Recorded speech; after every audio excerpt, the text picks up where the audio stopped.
हाँ जी, नमस्कार, good evening. आप सभी का स्वागत है आशीष क्लासेस पर।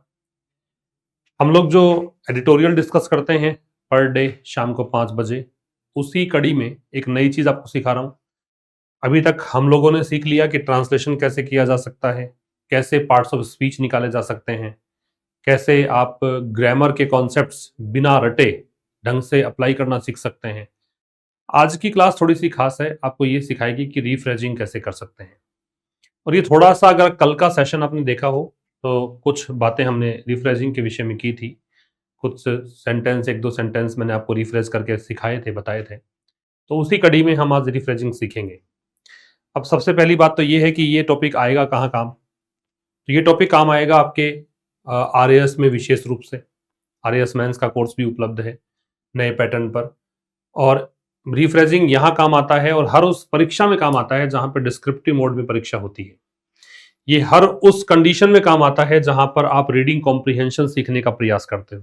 ठीक है, ये आपकी इंग्लिश के अंडरस्टैंडिंग को डेवलप करेगा ही, आपको वोकैब याद करवाने में बहुत हेल्प करेगा, क्योंकि वैसे आप वोकैब रटने का प्रयास करते हो और अमूमन मैं सुनता ही रहता हूँ स्टूडेंट से कि सर वोकैब याद होती नहीं है, आज याद करेंगे कल भूल जाते हैं। तो ये वो प्रोसेस है जिससे आप वोकैब को लंबे समय तक याद रख सकते हैं, और ये वो प्रोसेस है जिससे आपको ट्रांसलेशन स्किल्स तो खैर साउंड होती ही है, बहुत सारी नई चीज़ें और राइटिंग स्किल्स तो इतनी इंप्रूव आपकी हो जाएगी कि आप आज फिलहाल इस सेशन में तुम्हें क्या ही बताऊं, आप सोच भी नहीं पाओगे। बियॉन्ड इमेजिनेशन आपकी जो राइटिंग स्किल्स है वो इंप्रूव होंगी। खैर, ये कुछ कोर्सेज हैं, इनके बारे में जानकारी। एक तो आरएएस मेंस का बैच उपलब्ध है, और अगर आप किसी और स्टेट पीसीएस की तैयारी कर रहे हैं, जैसे छत्तीसगढ़ के स्टेट पीसीएस की तैयारी करने वाले बच्चे अगर आप में से हैं, या फिर मैं कहूँ कि ओडिशा स्टेट पीसीएस की तैयारी कर रहे हो, हरियाणा वाले तैयारी कर रहे हैं, तो उनका सिलेबस भी लगभग मैच करता है हमारे यहाँ राजस्थान के पीसीएस आरएएस से। तो वो लोग भी जरूर संपर्क करें, नंबर आपको दिया हुआ रहता है हर जगह पे, उस नंबर पे आप संपर्क करें, पता लगेगा आपको कि कैसे हम आपकी हेल्प कर सकते हैं। इसके अलावा यहाँ एक एलडीसी का बैच उपलब्ध है। एलडीसी में लगातार क्लासेस अपलोड हो रही हैं पर डे। टेंस मैं पढ़ा चुका हूँ, वॉइस चल रहा है, वन वर्ड चल रहे हैं, ये सब रिकॉर्डेड वीडियोज हैं। ठीक है, तो ऐसा नहीं है कि हम लोगों ने कोई लाइव क्लासेस में ही क्लासेस कंप्लीट कर दी हैं। आपको हर दिन एक वीडियो मिल रहा है, तो ये बहुत बेहतरीन कोर्स है, आप पूरे में से पूरे मार्क्स ला पाओगे एक बार कोर्स में अगर एनरोल हुए ढंग से पढ़ा तो। एक टेस्ट सीरीज हमने स्टार्ट की है, 25 तारीख को पहला टेस्ट है संडे को। ये 4th पेपर की टेस्ट सीरीज है, हिंदी प्लस इंग्लिश की। ये पहली बार राजस्थान में, पहली बार 4th पेपर की टेस्ट सीरीज नए पैटर्न के आधार पर उपलब्ध है, तो आप अपनी तैयारी यहां पर परख सकते हैं। ठीक है, चलिए स्टार्ट करेंगे आज की क्लास को। आपको मैंने ये न्यूज़पेपर से ही लिया है, आज ही के एडिटोरियल के कुछ ये अंश हैं। आप एक बार इसको पढ़ेंगे और अभी आप हिंदी ट्रांसलेशन करने की बजाय या लिटरल ट्रांसलेशन करने की बजाय एक मोटा मोटा अर्थ निकालने की कोशिश करेंगे, है ना, जिससे एक तो आपको स्कीमिंग आएगी। अब मैं आपको क्या क्या सिखा रहा हूं वो समझ लो। आपको एक तो यहाँ पे स्कीमिंग आएगी, ये बैंकिंग परीक्षाओं में बहुत हेल्प करती है। मतलब टाइम वेस्ट ना करते हुए बस ऊपर ऊपर से मोटा मोटा पढ़ा और एक आइडिया निकाल लिया क्या कहना चाहता है। ये आपके रीडिंग कॉम्प्रिहेंशन में बहुत हेल्प करेगा, ये आपकी राइटिंग स्किल्स को इंप्रूव करने में बहुत हेल्प करेगा। ठीक है, ये वोकेबलरी एनहांस करने में बहुत हेल्प करेगा। ये सब चीजें आपकी इंप्रूव होंगी रीफ्रेजिंग की मदद से। तो हम जो टॉपिक डिस्कस कर रहे हैं, ये रीफ्रेजिंग डिस्कस कर रहे हैं। रीफ्रेजिंग क्या है? अपने शब्दों में फिर से बोलना या लिखना, ये रीफ्रेजिंग है। जो लिखा गया है उसी को अपने शब्दों में लिखना। तो उसके लिए सबसे बेहतरीन तरीका तो ये है कि आप जो जो वर्ड्स यहां पे देखते हैं, उन वर्ड्स का कोई सिनोनिम आपको पता है तो उससे रिप्लेस करने की कोशिश किया करो। एक तो ये है रीफ्रेजिंग का पहला कॉन्सेप्ट, कि आप जो भी लिखा हुआ है उसमें जो भी वर्ड आपको दिख रहा है, उस वर्ड की जगह कोई नया वर्ड लगाना हो तो वो आप एक प्रयास करें। जैसे मान लीजिए यहां कह रखा है the RBI reported moves towards increasing, इसकी जगह क्या लगा सकते हो? ठीक है, और यहां मूव्स की जगह कुछ लगा सकते हो क्या? Towards India's BRICS partners to link, इसकी जगह कुछ लगा सकते हो क्या? Their digital currencies with the RBI own central bank digital currency are sensible but one that could pose some risk. ये कुछ मैंने अंडरलाइन किए हैं, इनकी जगह कोई नया वर्ड आप लगा सकते हो क्या? पहला तो यही काम कर लो तो आपको रिफ्रेजिंग थोड़ी सी आसान लगेगी। जैसे मूव्स, ये कह रहा है कि भाई आरबीआई के तथाकथित, इस रिपोर्टेड की जगह भी कुछ लगा ही सकते हैं अपन। ठीक है, तो जैसे मैंने मान लो इनको रिप्लेस किया, इस रिपोर्टेड की जगह मैंने लिख दिया एलिज्ड, तथाकथित। मूव्स की जगह मैंने लिख दिया स्टेप्स। इंक्रीजिंग की जगह मैंने लिख दिया प्रमोटिंग। ठीक है। लिंक की जगह लिख दिया कनेक्ट। फिर सेंसिबल की जगह लिख दिया प्रूडेंट। कोज की जगह लिख दिया रेज या कोज।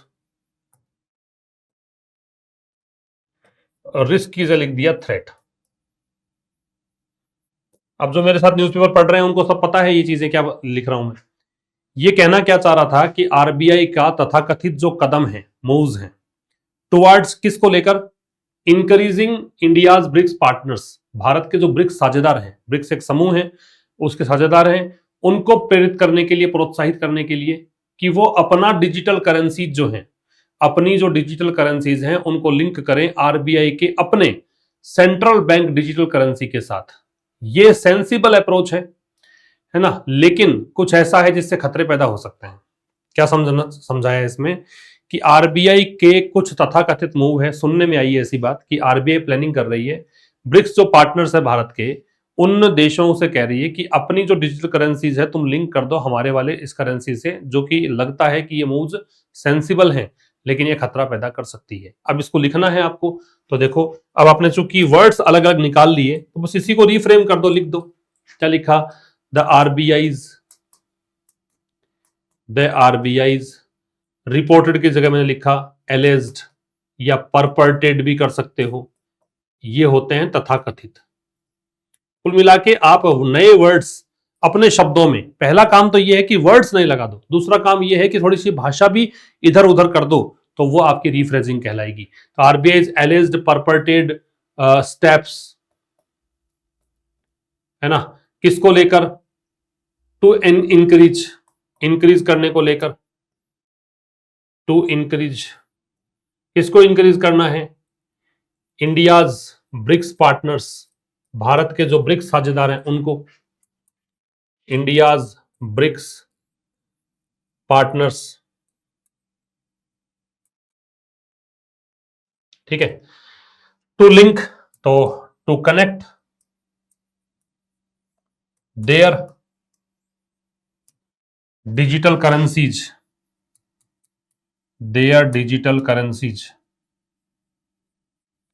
विद किससे, सीबीडीसी से।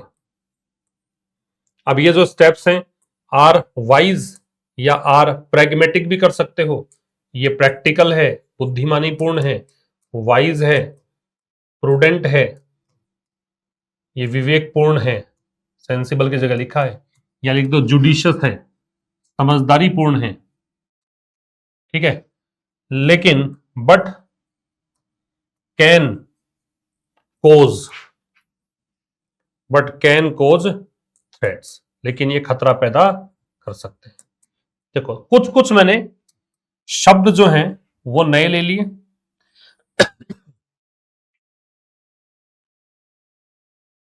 इंकरेज लिख दिया गया, यहां पे प्रमोट कर दो ना, यहां तुम लिख दो प्रमोट। टू पुश भी कर सकते हो, प्रमोट भी कर सकते हो। ठीक है, ये प्रमोट। फिर यहां पे लिखा कनेक्ट, फिर लिखा प्रैग्मेटिक, वाइज, प्रैक्टिकल, प्रूडेंट या प्रूडेंट है, ये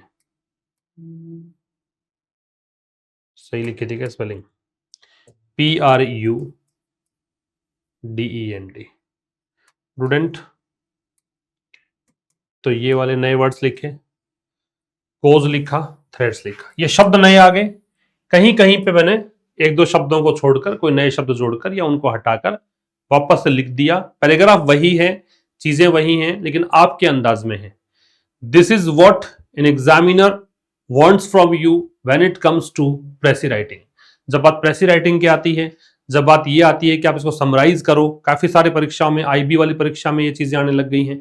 ठीक है, और काफी सारी एग्जाम्स जुड़ रही हैं जिन्हें प्रेसी राइटिंग आते हैं, सीएपीएफ के एग्जाम में पूछते हैं, आरएएस वाली परीक्षा में पूछते हैं, और डिस्क्रिप्टिव मोड के एग्जाम्स हैं, हरियाणा में जुडिशरी की एग्जाम्स में प्रेसी राइटिंग पूछते हैं, तो उसमें आपको ये बहुत असिस्ट करेगा, क्योंकि प्रेसी राइटिंग का मतलब भी ये है कि छोटा तो करे, अपने शब्दों में करे। तो अपने शब्दों में तो एटलीस्ट हम सीखें छोटा करना, समराइज करना, ये तो हम सीख ही जाएंगे प्रैक्टिस से। आइए दूसरे पे थोड़ा टाइम लीजिए और अपने अकॉर्डिंग आप इसको बनाने की कोशिश कीजिए। करो थोड़ा टाइम लेके बनाओ।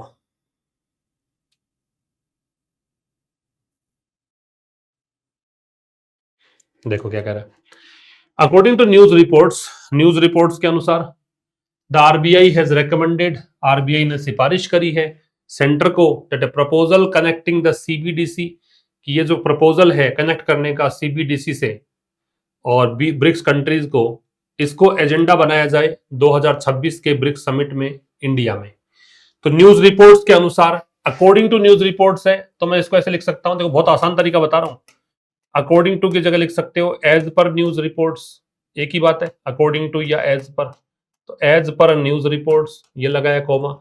आरबीआई ने केंद्र को सिफारिश करी है, ठीक है, सिफारिश करी है तो आप लिख सकते हो द आरबीआई हैज एडवाइज्ड कह दो, अर्ज्ड कह दो, अर्ज का मतलब है कोई भी काम करने के लिए सलाह देना, किसी को निर्देश देना, है ना, टू द सेंटर,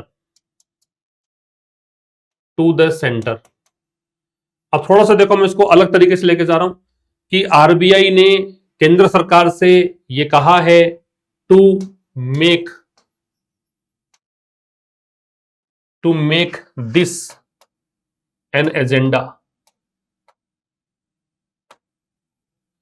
अब ये दिस जो है मैंने लिखा है उस चीज को ही कनेक्ट करने को ही, लेकिन इन्हीं को ही लिखना हो तो दिस से फिर काम चलेगा नहीं, इसी को लेके आओ, to make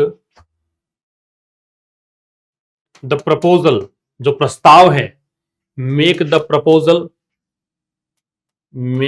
proposal of linking, यहां कनेक्टिंग मैंने लिंकिंग ले लिया, द सीबीडीसीज,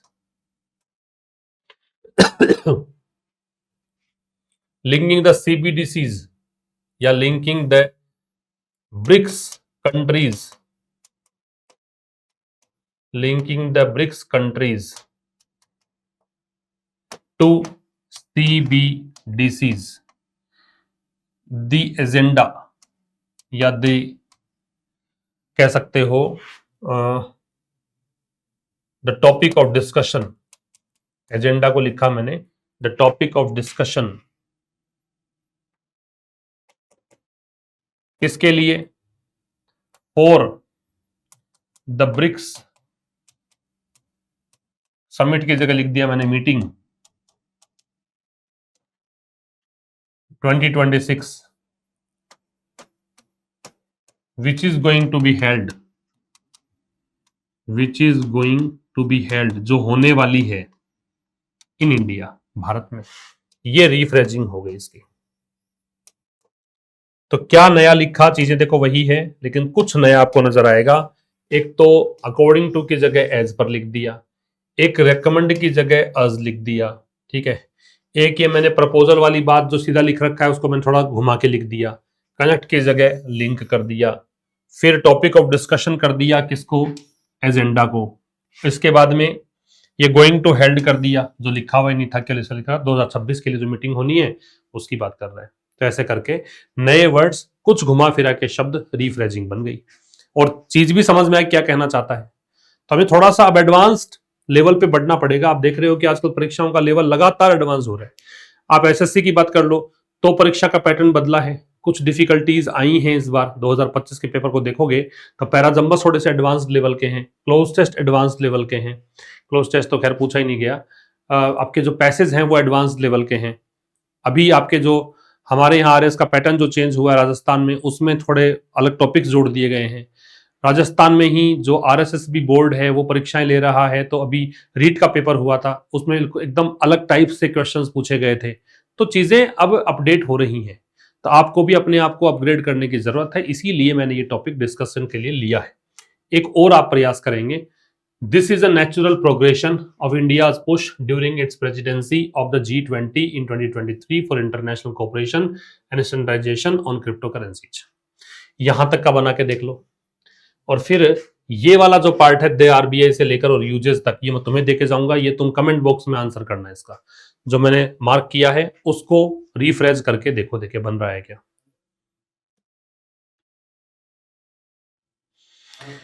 देखो ये जो काम है ये नेचुरल प्रोग्रेशन है, मतलब स्वाभाविक एक प्रगति है। किस चीज में?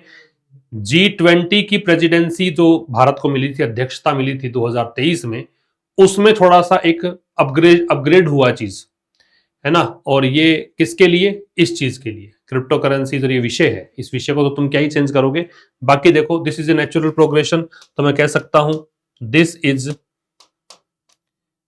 Is a natural extension, this is a natural extension. ठीक है, तो ये एक स्वाभाविक विस्तार है। प्रोग्रेशन का मतलब क्या है? प्रगति है। तो ये थोड़ा सा विस्तार हुआ है किसमें? ऑफ इंडियाज, यहां लिख रखा है पुश, पुश का मतलब यहां प्रयास है, तो इंडियाज एफर्ट्स कर दो, इंडियाज एफर्ट्स। ठीक है, अब ये कह रहा है during its presidency of the, तो वाइल इन प्रेसिडेंसी, या ऐसे कर दो वाइल बीइंग इन प्रेसिडेंसी।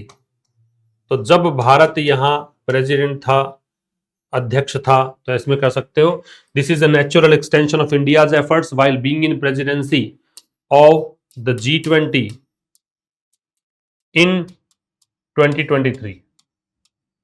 और अब आगे तो मुद्दा है, इसको तो तुम क्या ही चेंज कर सकते हो, ये तो ऐसा कैसा चलने दो।